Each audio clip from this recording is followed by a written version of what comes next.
got a great ally. If we can have the U.S. It's always been an ally of South Africa for a very long time. Even in the days of the war, up in Angola, you guys helped us. So. Yes, indeed, it was a heroic moment, very important for us, and thanks to the Cuban combatants, the Angolans, the military advisors from the Soviet Union, as well as the comrades of SWAPO, who were really in the thick of things, and a small contingent of Umkhonto that joined this critical battle. And it is that battle that guaranteed the freedom of Namibia, as well as the freedom of South Africa, and of course, the release. For centuries, Africa's story was written by others, enslavers, colonizers, outsiders who shaped a narrative to control minds and futures. Mainstream media has long painted Africa as broken, helpless, but that's not our truth. We are creators, dreamers, builders. Our ancestors forged empires. Today we're shaping the future, our way. It's time to reclaim our narrative, tell our stories, celebrate our victories. Africans must control the pen that writes our future. Rise up, speak out, the world is listening. Africa's story is ours to tell. Let's write it together. Hey everyone, today we're diving into the heated meeting at the White House that took place on May 21st, 2025. South African President Cyril Ramaphosa, along with his delegation that included legendary golfer Ernie Els, met with former U.S. President Donald Trump. The main agenda? Addressing Trump's controversial claims about a so-called white genocide in South Africa and discussing trade relations. But here's where it gets spicy, that Ernie Els thanked Trump for U.S. support during the Angola war, supposedly aligning with the apartheid government. I can tell you, Ernie Els and Retief Goosen, they feel so strongly they wanted to be here on behalf of South Africa, not on behalf of me. Yes. And, they said, can we be here for this? Because they love the country. Ernie, do you guys want to say a couple of words? I hate to put you in this. This is tougher than sinking a 3-footer. They have, and they've sank many 3-footers. Thank you, Mr. President. And thanks for the honor of being here. We've known each other a long time. We have spoken. We're proud South Africans. I still have my South African passport.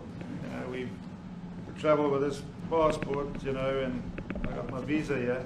So, but we want to see things get better in our home country. That's the bottom line. It's been 35 years since the transition. President Ramaphosa was right in the middle of the transition time in 1990 and before that. So it's been 35 years of ANC government, and I know there's a lot of anger, through the transition. There was also a lot of stuff happening in the apartheid days. We grew up in the apartheid era, but I don't think two wrongs makes a right. President Mandela, when he came out of prison for all that time, didn't come out with hatred, and really unified our nation through sport. We won the Rugby World Cup in '95. 4 times. We won the African Nations Cup, soccer. We won some majors as golfers and so forth. So what I'm trying to say is, this has been a long time coming. That's why we really wanted to meet you, meet the administration, and see our way forward, because we still want to see our country flourish. We've got some great things going on. Business is getting involved with government. Farmers are getting involved in local municipalities, trying to rebuild some of the infrastructure that's been decaying for a long time. So there's a lot of coexistence going on and help from a lot of areas, but I feel we need the U.S. To push this thing through. We've got a great ally. If we can have the U.S. It's always been an ally of South Africa for a very long time. Even in the days of the war, up in Angola, you guys helped us. So very important for us to to have your support and get the change we need. Where did you do that well? Now let's switch gears and talk about Cyril Ramaphosa. As a key figure in the African National Congress, he was instrumental in the anti-apartheid struggle in the 1990s. But questions remain about his actions during the 1980s. Was he fully aligned with the freedom fighters, or is there more to his history? So, what's the real story? Did Ernie Els really support apartheid? And what was Ramaphosa's true role in the fight against it? I want to hear from you. Watch the full video of the White House meeting and let's discuss. Was this a case of truth or misunderstanding? Don't forget to subscribe for more updates. Your thoughts matter. Let's get to the bottom of this together. Thanks for watching. That's a wrap, folks. But before you go, keep this in mind. Their smoke and mirrors are just theatrics, pulling your focus from what truly matters. The real fight? It's always been about the land and the economy. Stay sharp, stay woke, and we'll catch you next time. The most important person in the world is the storyteller. The storyteller sets the vision, values, and agenda of an entire generation to come. Steve Jobs. Let's take you here for now. Today marks 35 years of Cuito Cuanavale battle. The Cuban Deputy Minister of Foreign Affairs, the Russian embassy delegates, as well as various liberation movement organizations are expected to attend and deliver messages of support. For more on the story, let's cross now to SABC News reporter Kailihle Khumalo. Kailihle, thank you so much for your time this afternoon. Talk to us about the importance of this commemoration. Well, very much so. Now, it's an exceptionally important day in the context of liberation in Southern Africa. In fact, it's dubbed as Southern Africa's Liberation Day, given, of course, the battle that was very ferocious in Cuanavale. It's marked as a very important day that's paved the way for the liberation of Namibia and eventually of South Africa. So quite a number of dignitaries have converged here at the Freedom Park to mark the very important day. But to try and look at the perspective of the Communist Party, we're joined by the General Secretary of the Communist Party, Mr. Mapaila. So thank you so much indeed, sir, for your time. So by all accounts, a very important day when you look at, that day, the very fateful moment in Angola, in the very dark moments for this particular region. But today we look back with a bit of joy because these countries now are free and facing new challenges. Yes, indeed. It was a heroic moment, very important for us. And thanks to the Cuban combatants, the Angolans, the military advisors from the Soviet Union, as well as the comrades of SWAPO, who were really in the thick of things, and a small contingent of Umkhonto weSizwe that joined this critical battle. And it is that battle that guaranteed the freedom of Namibia as well as the freedom of South Africa, and of course the release of political prisoners. It was an ultimate battle, very intensive, you are very right, extremely ferocious, but it was the heroic deeds of Fidel Castro and his a big team of combatants in the name of Operation Carlota, who was a Cuban slave was a Spanish slave in Cuba from Angola, and therefore that's why Fidel Castro named that operation in her. And in Cuba, Carlota led a mission against Spanish slavery, and she was decapitated by the slave masters of Spain. So in that regard, it was also a befitting moment to our great forefathers and mothers who fought heroically like Carlota against oppression, against imperialism and capitalism. Imperialism, as you know, was the expansion of the capitalist system in the world. So this defeat in Angola by the Cuban forces, the Angolan forces, the FAPLA forces, and all other revolutionaries in the region symbolized the people of the region's heroism to get freedom at whatever cost. And we should applaud these contributions and to thank our people for staying steadfastly against any forms of oppression to where we are today. It's a very important day that must be celebrated properly across the region and especially here in South Africa, because we became some of the main beneficiaries out of this particular day.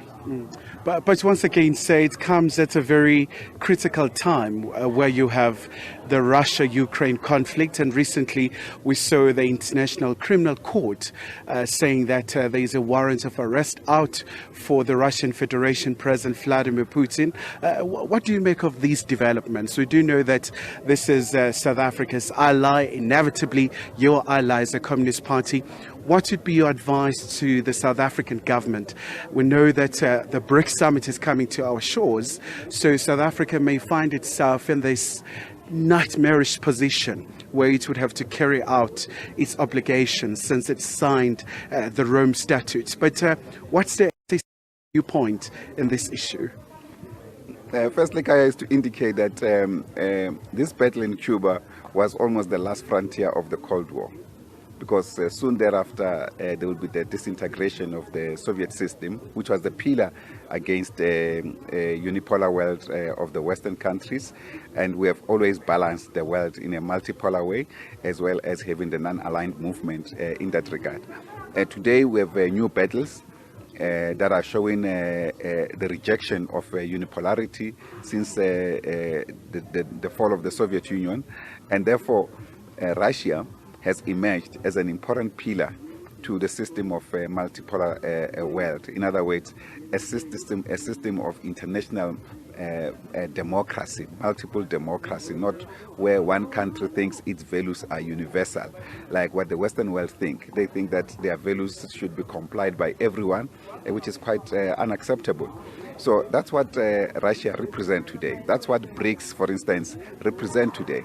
Because at the core of their rejection and possible disintegration of the BRICS and even attack on Russia, they think that the whole de-dollarization principle adopted by BRICS countries will fall, because we are condemned today to poverty by US dollar, that is imposed as a singular currency for all international trade, imposed everywhere else, of course backed by the euro as well.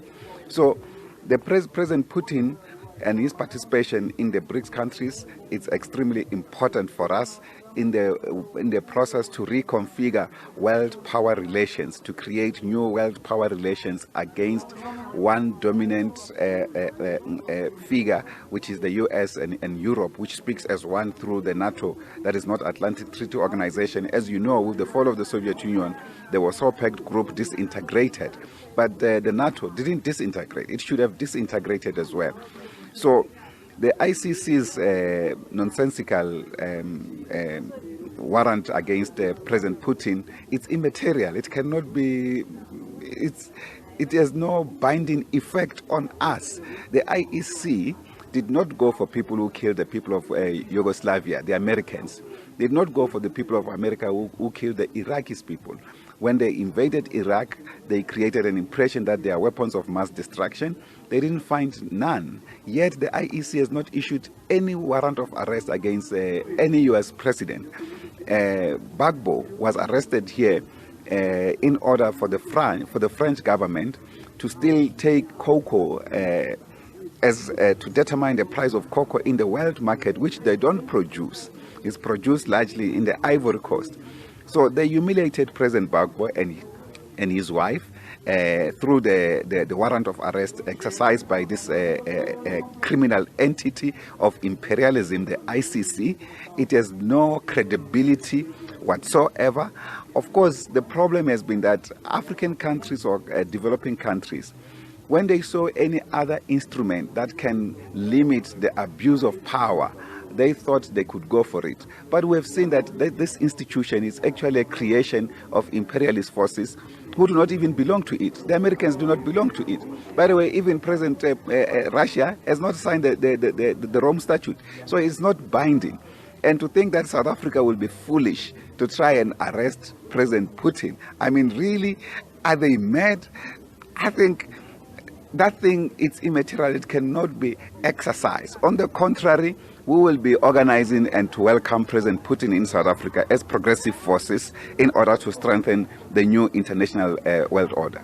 And what do you make of those who may criticize South Africa and say it does have an international obligation to make sure that this is possible? Especially also, I mean, when you listen to the deputy chairman of the Security Council, Medvedev, he made it very clear that anyone who arrests President Putin, that would be a declaration of the war. Do you concur with such sentiments? Yes, I fully concur with him fully. I don't think it was also meaning that South Africa, because South Africa will not be foolish enough to do such a thing. But any other person that can try to do that, they know. I mean, Russia is a great power.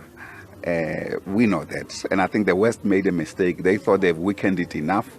And unfortunately, they didn't. Or Russia preserved its own sovereignty, including military integrity. That's why it can defend itself today. So that thing cannot be exercised, and I don't think President Putin will dare go to Britain, for instance, or any of those European capitals that are fighting him at the moment. He should go to friendly countries, and friendly countries know we benefited, as we're demonstrating here, from the support of the Soviet Union. The Soviet Union, Moscow, we called it Moscow, they're still Moscow under the Russian Federation. It's one entity, one people. They only change social systems, but it's one entity, one people. The Russian resources served the African people, the people of the South, through their liberation. So we'll be organizing programs of solidarity to welcome President Putin to South Africa. All right. Thank you so much indeed for your time. Of course, Unati, that is the SACP's General Secretary, Salima Baila, really talking about a very topical issue in as far as the warrant of arrest is concerned for the Russian Federation President Putin. All right, Kailise, thank you so much for that update. Kailise Khumalo out there for us, just covering the Cuito Cuanavale battle commemoration that's currently ongoing.